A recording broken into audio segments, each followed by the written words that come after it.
isin biraan geenye isinilleen laayikii fi sheeriidhaan akka nama biraan geessan isin gaafanna.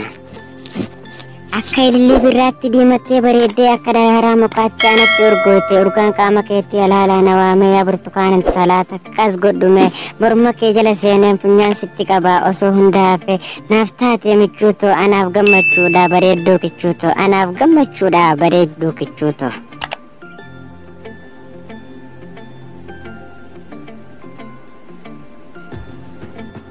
Maaliif na rukuttee dhiiga koo lolaaftaa silaana dhungattee onnee koo boojjitaa. Maaliif na rukuttee dhiiga koo lolaaftaa silaana dhungattee onnee koo boojjitaa silaana dhungattee onnee koo boojjitaa.